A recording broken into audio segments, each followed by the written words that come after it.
ꯉꯁꯤꯒꯤꯁꯤꯗꯤ ꯑꯩꯈꯣꯏꯒꯤ ꯄ꯭ꯔꯤ ꯕꯣꯔꯗꯀꯤ ꯀꯣꯏꯁꯟꯗꯨꯅꯤꯀꯣ ꯅꯩꯅꯗꯣꯏꯁꯦ ꯑꯗꯨꯒꯤ ꯑꯟꯁꯔ ꯀꯤꯗꯨꯅꯤ ꯀꯣꯏꯁꯟ ꯅꯝꯕꯔ 1 ꯌꯦꯡꯉꯁꯤ what is the nature of solution after the hydrolysis of aqueous NaCl aqueous NaCl की hydrolysis निको aqueous NaCl हाइबा तारगदी केटायन खक्तदा कना कना कंपटीशन लई केटायन खक्तदा NaCl लगी Na+ का उदगी वाटर aqueous हाइमन इसिंग यावरमिना वाटर दगी H+ का अदुगा anion दना कना कना कंपटीशन लई NaCl दगी Cl- का वाटर दगी OH- का अदुदा सिदा कमाइन तौगी इन क्लास ताकिमिको केटायन मीन्स रिडक्शन दी कनादो इंथोकी सिगी केटायन सिदा मीन्स रिडक्शन थोइसी H+ ओइना थोई करी मरमगी थोइनो हाइदुदि इन क्लास डिटेल हाइग्रमी anion दना एनोड ऑक्सीडेशन ना Cl- ओइन थोइको ओनो एट कैथोड थोखिबदो कमाइन तौगी सिगी H+ twice H+ सिना 2 इलेक्ट्रॉन गेन तौरगा हाइड्रोजन गैस रिलीज तौगिबनिको सब मानना 8 एनोडसु सिगी 2 Cl- सिना इलेक्ट्रॉन अनि लूज तौरगा Cl2+ twice इलेक्ट्रॉन फॉर्म तौगिबनि अबना नंगी लेमौरी सिकना लेमौई हाय नंगोंदा सिमगा Na+ का OH- का लेमौरे अदि Na+ का OH- का पुनबा तारगा इन कना फंगनी NaOH फंगनी अदि सिकनानो हाइड्रोलाइसिस तौर मतुंदा फंगिबसी NaOH that is base ने on basic in nature हाइदारे on क्वेश्चन नंबर 1 गिसी basic in nature सिकी प्रोसेस सिमा कई कौगे कोइना नंगी लाइक तदी यावदे दु CBSE ददी पल्ले हाइदना इन हाइगिदनिको क्लोर अल्काली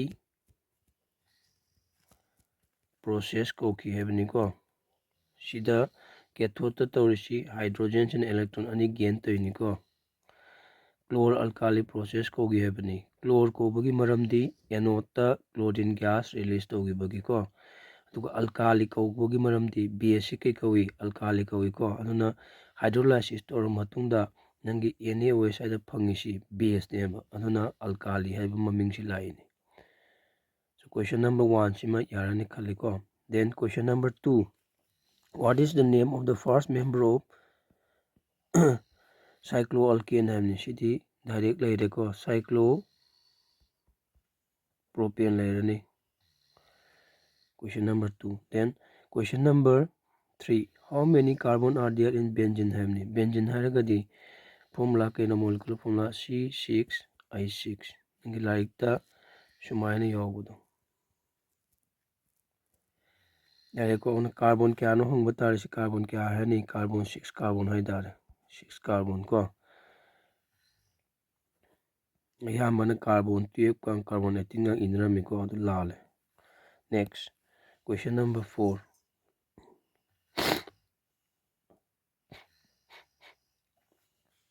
क्वेश्चन नंबर 4 दंग लाओ an atom of an element has 4 proton है को in its nucleus predict the group number of X in the modern periodic table है X की क्या ले देना 4 proton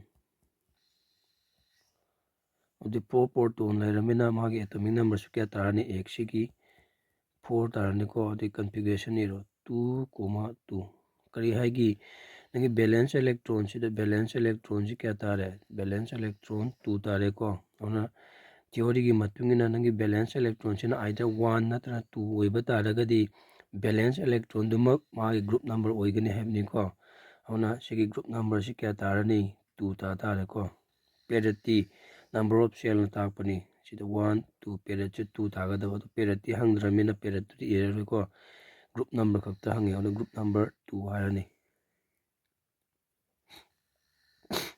next question number 5 which of the solution of same concentration HCl CH3COS HCl का acetic acid का higher pH value कनाना हेनगनी हाइबनी को मरमनी कईगिनो सिदा येंगदोसी HCl नी CH3COS नी ꯑꯗꯨꯅ HCl ꯀꯅꯥꯅꯣ ꯁ꯭ꯇ꯭ꯔꯣꯡ ꯑꯦꯁꯤꯠꯅꯤ, ꯑꯦꯁꯤꯇꯤꯛ ꯑꯦꯁꯤꯠꯁꯤꯅ ꯋꯤꯛ ꯑꯦꯁꯤꯠꯅꯤ. ꯑꯗꯩ ꯅꯪꯒꯤ pH ꯚꯦꯂꯨ 7ꯗ ꯅ꯭ꯌꯨꯇ꯭ꯔꯦꯜ ꯂꯩꯔꯦ. ꯁꯣꯝꯗ ꯆꯠꯂꯤꯕ ꯃꯈꯩ ꯑꯦꯁꯤഡിꯛ ꯅꯦꯆꯔ ꯀꯩꯗꯧꯏ, ꯑꯦꯁꯤഡിꯛ ꯅꯦꯆꯔ ꯍꯦꯟꯒꯠꯂꯦꯀꯣ. ꯑꯗꯨꯅ pH ꯁ꯭ꯇ꯭ꯔꯣꯡ ꯑꯦꯁꯤꯠꯀꯤ pH ꯚꯦꯂꯨꯗꯤ ꯄꯤꯛꯑꯅꯤ, ꯁ꯭ꯇ꯭ꯔꯣꯡ ꯋꯤꯛ ꯑꯦꯁꯤꯠꯀꯤ pH ꯚꯦꯂꯨꯗꯤ ꯋꯥꯡꯉꯅꯤ. ꯑꯗꯨꯅ ꯑꯟꯁꯔꯗꯤ ꯁꯤꯅ ꯍꯥꯏꯌꯔ pH ꯑꯣꯏꯔꯅꯤꯀꯣ, ꯑꯦꯁꯤꯇꯤꯛ ꯑꯦꯁꯤꯠꯁꯤꯅ, ꯃꯔꯝꯗꯤ ꯃꯥꯅ ꯋꯤꯛ ꯑꯦꯁꯤꯠ ꯑꯣꯏꯔꯕꯅꯤ나 pHꯀꯤ ꯚꯦꯂꯨꯗꯗꯤ ꯃꯥꯅ ꯆꯥꯎꯔꯅꯤ. ꯅꯦꯛꯁ ꯀ꯭ꯋꯦꯁꯟ ꯅꯝꯕꯔ 6ꯇ ꯂꯥꯛꯑꯣ. ꯀ꯭ꯋꯦꯁꯟ ꯅꯝꯕꯔ 6ꯇ ꯋꯥꯠ ꯏꯁ ꯑꯦꯟ ꯑꯂꯣꯏ ꯍꯪꯕꯅꯤꯀꯣ. ꯑꯂꯣꯏꯁꯤꯗꯤ ꯅꯪꯒꯤ ꯂꯥꯏꯔꯤꯛꯇ ꯗꯥꯏꯔꯦꯛ ꯌꯥꯎꯔꯝꯃꯤ.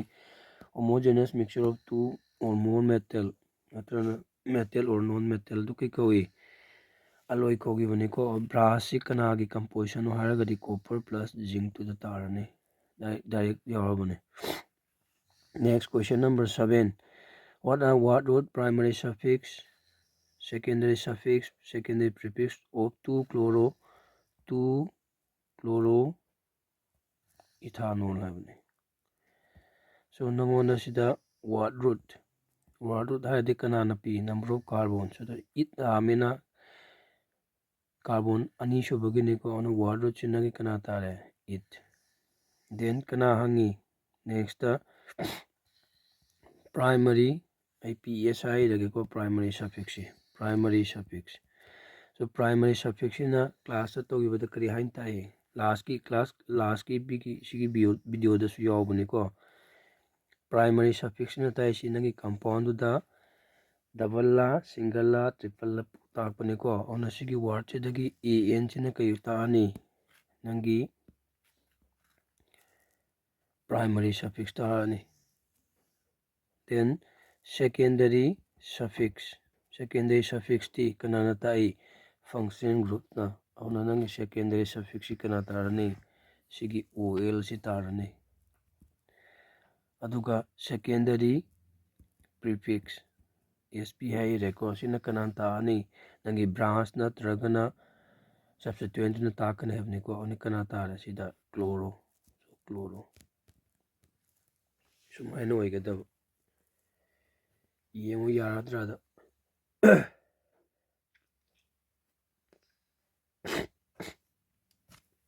ꯅꯦꯛꯁ ꯀ꯭ꯋꯦꯁꯟꯗ ꯌꯦꯡꯉꯨ.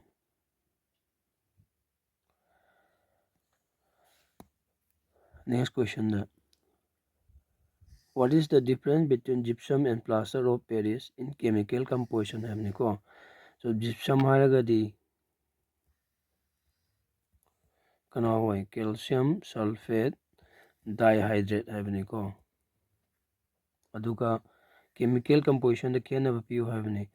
ꯅꯦꯛꯁꯇ ꯄ꯭ꯂꯥꯁꯇꯔ ꯑꯣꯐ ꯄꯦꯔꯤꯁ ꯍꯥꯏꯔꯒꯗꯤ ꯀꯦꯜꯁꯤꯌꯝ ꯁꯜꯐꯦꯠ ꯍꯦꯃꯤꯍꯥꯏꯗ꯭ꯔꯦꯠ ꯍꯥꯏꯕꯅꯤ. ꯁꯨꯃꯥꯏꯅ ꯏꯕꯤꯔꯅꯤ. ꯅꯦꯛꯁꯇ ꯂꯥꯁꯀꯤ ꯀ꯭ꯋꯦꯁꯟꯒꯤ ꯄꯥꯔꯠꯁꯤꯗ how they can be interconverted, ꯃꯈꯣꯏꯁꯤ ꯑꯃꯅ ꯑꯃ ꯀꯃꯥꯏꯅ ꯑꯣꯟꯊꯣꯛ ꯑꯣꯟꯁꯤꯟ ꯀꯃꯥꯏꯅ ꯌꯥꯒꯦ ꯍꯥꯏꯕꯅꯤꯀꯣ. ꯑꯗꯨꯗꯤ ꯅꯪꯒꯤ ꯐꯥꯔꯁꯇ POP ꯄ꯭ꯔꯤꯄꯦꯔꯦꯁꯟꯒꯤ ꯏꯔꯣ. ꯗꯦꯟ ꯑꯩꯅ ꯂꯥꯏꯔꯤꯛꯇꯗꯤ ꯔꯤꯌꯦꯛꯁꯟ ꯌꯥꯎꯗꯕ, ꯑꯗꯨꯕꯨ ꯅꯪꯒꯤ PYQ ꯄ꯭ꯔꯤꯚꯤꯌꯁ ꯏꯌꯔ ꯀ꯭ꯋꯦꯁꯟꯗ ꯍꯪꯈ꯭ꯔꯦ ꯍꯥꯏꯗꯅ ꯀ꯭ꯂꯥꯁꯇ ꯔꯤꯌꯦꯛꯁꯟ ꯑꯃ ꯏꯈꯤꯕꯅꯤꯀꯣ. ꯑꯗꯨꯃꯒ ꯏꯔ ꯂꯣꯏꯔꯦ. ꯀꯅꯥꯅꯣꯗꯤ ꯐꯥꯔꯁꯇ ꯁꯤꯒꯤ ꯖꯤꯞꯁꯝꯗꯒꯤ ꯅꯪꯒꯤ POP ꯄ꯭ꯔꯤꯄꯦꯌꯔ ꯇꯧꯕꯩꯗꯣ ꯑꯗꯨ ꯍꯥꯟꯅ ꯏꯔꯣ. ꯀꯅꯥ ꯐꯣꯝ ꯇꯧꯔꯅꯤ, ꯀꯦꯜꯁꯤꯌꯝ ꯁꯜꯐꯦꯠ ꯍꯦꯃꯤꯍꯥꯏꯗ꯭ꯔꯦꯠ, ꯁꯤ POPꯗꯨꯅꯤꯀꯣ. ꯄ꯭ꯂꯁ ꯀꯅꯥ ꯂꯥꯛꯑꯅꯤ, 3/2H2O. ꯅꯦꯛꯁꯇꯅ ꯑꯃꯨꯛ ꯁꯤ ꯍꯧꯖꯤꯛ ꯇꯧꯔꯤꯁꯤ ꯀꯅꯥꯅꯣ, ꯖꯤꯞꯁꯝꯗꯒꯤ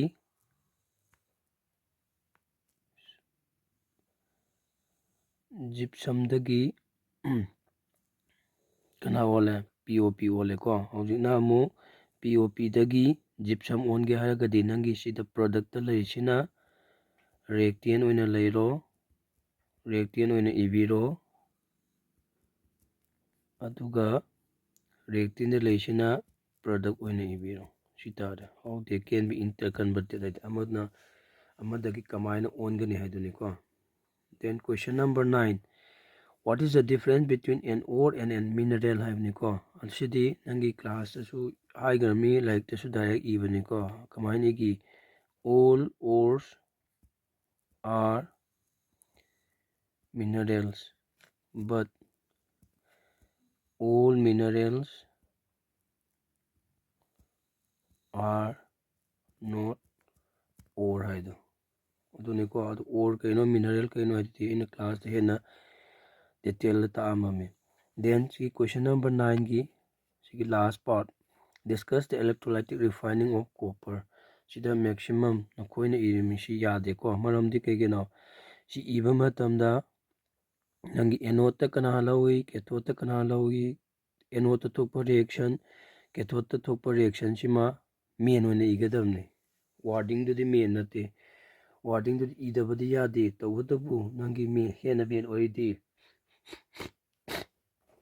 anode kanano cathode kana halawi anode kai reaction thoi cathode kai reaction thoi heduni ko auna wording dudi nangi impure copper dagi copper 2 plus na 2 electron copper do na 2 electron thamamaga solution da copper 2 plus oina pure form da chang padugi nangna sani senjaro ko ai sida haibe harake sida tawriba process to electrolytic refining of copper da impure copper sina anode lowani ko aduga pure copper sina cathode lowani aduga impure copper sidagi copper 2 plus sidagi copper 2 plus copper 2 plus haraga 2 electron lose toramaga solution na changsingibani ko yantabra auna 8 kamaini 8 anode thokpa reaction haragadi si copper sina 2 electron lose toraga copper 2 plus when changsingibaido aduga 8 cathode ki reaction di copper 2 plus to namu 2 electron accept tawsilga copper oina deposit tawbado ana segi impure copper gi sidi kaidogi matangi matungina nangi electrode tam pasingibani ko aduga pure dadi electrode to tamna thicker and thicker tawado adu igado yanare ko question number 10 last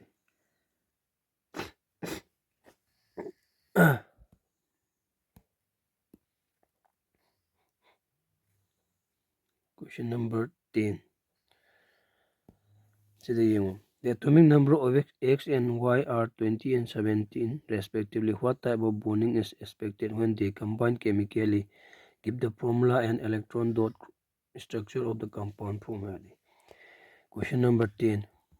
X sigi 20 ni atomic number. Oti kana tare si calcium tare ko adu nangi like question da calcium palam da mina nang X haina dum si nagadam ne.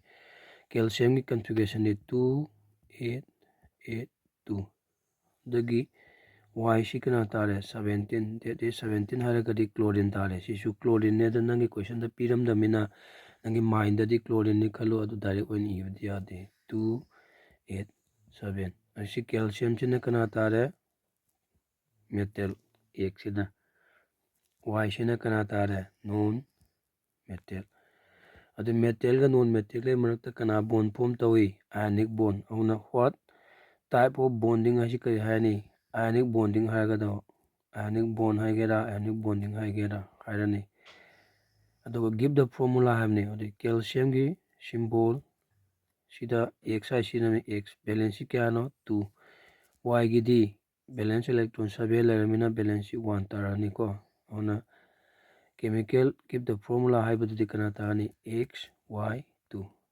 aduga electron dot representation ni kamai ulani S की valence electron kyano sida yaurisi ani so I don't represent tore Y की valence electron kanano kyano tari ani ko 1 2 3 4 5 6 7 sida so Y ani oi beni ko 1 2 3 4 5 6 7 and the ionic bond kamaina form tawi hai ionic bond si by complete transfer of electron haibani ko ona si X na electron ani si amana somda pirani amana somda pirani or X na pulapna electron ani lose toramina X2 plus Y cd ꯍꯥꯟꯅꯒꯤ ꯀ꯭ꯔꯣꯁꯇ 7 ꯂꯩꯔꯦꯀꯣ, ꯑꯗꯨꯒ Xꯇꯒꯤ ꯂꯥꯛꯄ ꯗꯣꯠꯇꯨꯒ, ꯑꯗꯨꯅ Y ꯁꯤꯅ electron ꯑꯃ ꯒꯦꯟ ꯇꯧꯔꯝꯃꯤꯅ minus, ꯑꯗꯨꯒ Y ꯄꯨꯟꯅ ꯀꯌꯥ ꯁꯨꯏ? 2 ꯁꯨꯕꯅꯦ ꯑꯁꯤꯗ ꯄ꯭ꯂꯁꯅꯤ, ꯁꯤꯅ ꯃꯥꯏꯅꯁꯅꯤ, ꯑꯗꯨꯅ ꯁꯤꯒꯤ ꯕꯣꯟꯁꯤ ꯀꯩ ꯀꯧꯔꯅꯤ? ꯑꯥꯏꯑꯣꯅꯤꯛ ꯕꯣꯟ, ꯁꯨꯃꯥꯏꯅ ꯎꯠꯀꯗꯕ꯫ Next, question number 11. Identify the type of each reaction ꯍꯥꯏꯕꯅꯤ꯫ ꯁꯤꯗ reactant 2 ꯁꯨꯔꯦ, product ꯑꯃ ꯐꯣꯔꯝ ꯇꯧꯔꯦꯀꯣ, ꯑꯗꯨ ꯁꯤ ꯀꯅꯥ ꯇꯥꯔꯦ? Combination reaction.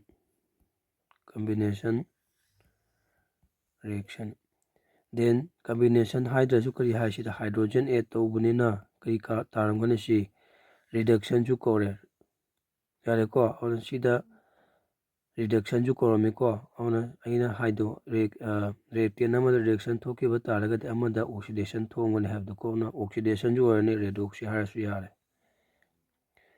ꯑꯗꯨ ꯖꯦꯅꯔꯦꯜ ꯑꯣꯏꯅ ꯅꯣꯏꯅ ꯂꯥꯏꯒꯗꯕꯁꯤ reactant 2 combine ꯇꯧꯔꯦ, product ꯑꯃ ꯐꯣꯔꯝ ꯇꯧꯔꯗꯤ combination reaction. ꯁꯤꯗꯤ calcium carbon deltaꯒꯤ ꯁꯤꯝꯕꯣꯜꯁꯦ ꯑꯩꯅ ꯍꯥꯏꯒꯤꯗꯣ ꯍꯤꯠꯀꯤ ꯁꯤꯝꯕꯣꯜꯅꯦ, ꯁꯤꯅ ꯗꯤꯀꯝꯄꯣꯖ ꯇꯧꯔꯤꯅꯤꯀꯣ, ꯑꯥꯏꯗꯔ decomposition reaction ꯏꯔꯝꯃꯒꯁꯨ ꯆꯨꯝꯃꯦ, ꯅꯠꯇ꯭ꯔꯒꯅ ꯍꯦꯟꯅ ꯗꯤꯇꯦꯜ ꯏꯒꯦ ꯍꯥꯏꯔꯒꯗꯤ thermal decomposition 이름거든. thermal decomposition. Decomposition 하이브 मरमदे시다 single reactant 2 or more product 피버기니까 ꯆꯞ ꯃꯥꯟꯅꯩ ꯁꯤꯒꯤ number Cꯒꯤꯁꯤꯁꯨ decomposition reaction 이름ꯃꯒꯁꯨ ꯆꯨꯝꯃꯦ, ꯑꯗꯨꯕꯨ ꯍꯦꯟꯅ ꯀꯨꯞꯊꯒꯦ ꯍꯥꯏꯔꯒꯗꯤ ꯁꯤ ꯂꯥꯏꯠꯀꯤ ꯄ꯭ꯔꯖꯦꯟꯁꯇꯅꯤꯀꯣ, ꯑꯗꯨꯅ photochemical decomposition. Photochemical decomposition 하면 ꯂꯣꯏꯔꯦ꯫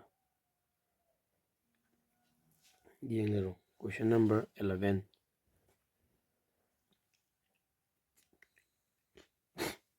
Last key question number 12. yengasiको. Write the structure and IUPAC name of the possible isomer having molecular formula C3H6 하이브니को. On the C3H6 하이시기 ओइथोक्पा याबा isomer कना कना ओरनी. Number 1 दा CH3 single bond CH double bond CH2. Structure ये वो हाइबनीना कमान ये नहीं, carbon double bond hydrogen ani hydrogen ama sida hydrogen ama somda kaya hydrogen ahum. IUPAC name sigi kay karoni propene. Aduga amana kanano sigi cyclopropane si oigadawa cyclopropane. Yareko on cyclopropane sida kanalay sida carbon yauriko sida carbon sida hydrogen kya lay ani sida hydrogen ani mamine kari cyclopropane. Structure yu haragadi sumaina kuyo hydrogen ani de sumaina sandu ko yogi amo.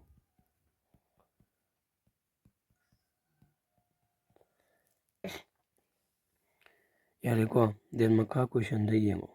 Which of the following isomer will undergo bromination reaction with bromine water haibniko? Adi kanana bromination thokane haibne, adi karamana thoni sigi propene si unsaturated niko, unsaturated compound na addition reaction means bromine addition thone ko. Ona